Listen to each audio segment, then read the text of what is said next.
Perhaps it's when I was having breakdowns, when I couldn't hide them, when whether the camera was there or not, I couldn't get out of my own head.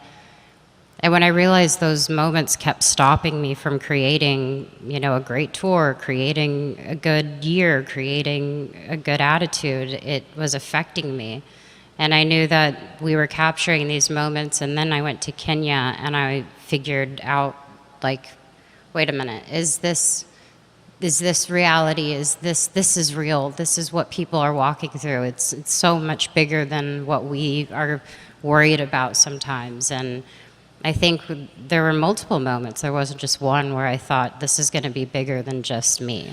Yeah, I mean, it begins a really fascinating journey in life when you realize that you want to go and alter your purpose, and there's people around you, and it could be just family and friends who don't understand what that means.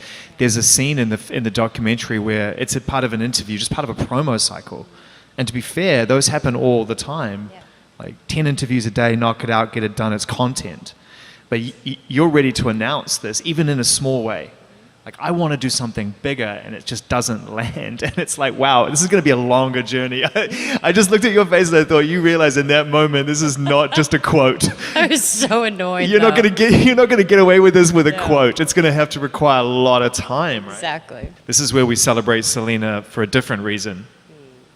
For the work that you've been doing and really going out there and walking the walk, the Rare Impact Fund, Wonder Mind, these mean something to you now, just like your art and your fans do. Can you talk about how fulfilling it's been working in this space? It actually feels wonderful. I think it started, honestly, when I was 14 and I had a mom come up to me, and she was a single mom with 4 kids, and they were from Mexico, and they actually were from a town close to mine, where my family's from.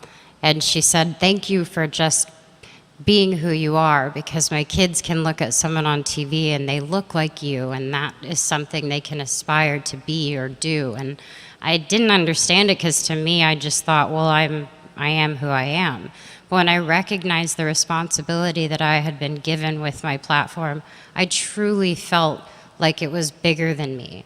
Most of the time when I would go through dark moments, I would get back up over and over and over again because of people like you. It was hard for me to get myself up for me, but I knew if I didn't and I stayed swallowed in a pit of pain, I would be letting all of you down, and I couldn't live with that. I could not do that. And then I had to learn how to do it for myself. And that means I had to let people down and say, okay, I can't tour anymore. I can't release music right now. I'm physically just not able to. And now I can have a good balance of being the best version of myself for me, which also means I can be the best version for other people.